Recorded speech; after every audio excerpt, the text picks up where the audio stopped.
الشخصية دي قالت فيما معناه كده ان اللي انا فهمته يعني من الكلام، انها كانت بتدعي انه ده يحصل.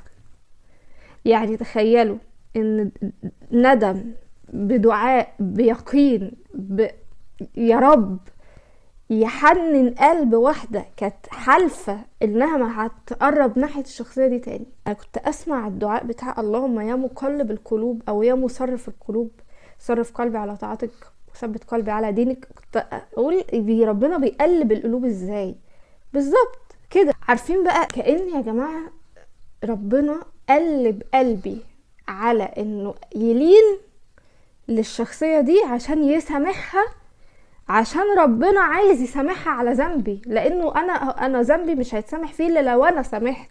فحسيت ان الشخصية دي من كتر ندمها ربنا عايز يغفر لها ذنبي اللي هو مش هيتغفر الا لو انا سامحت. فلين قلبي عشان اسامح، عشان يسامح. كلنا في ايد ربنا، احنا كلنا حتة في ايد ربنا، وربنا هو اللي بيحركنا. فقلب رودينا زعلان من فلان ولا فلانة، فايه انا مش ربنا مش هيسامح فلان على ذنب رودينا الا لو رودينا سامحت. فيا قلب رودينا سامح فلان. فاهميني؟ فاحنا كلنا بين ايدين ربنا حرفيا. حسيت اني مبسوطة، مش عارفة، بس مبسوطة لاني سامحت. واحساس السماح ده بيريح جدا قوي، بيريح. وبعدين ما فيش حد بيحب يعيش في الماضي او في الوجع او في الهم.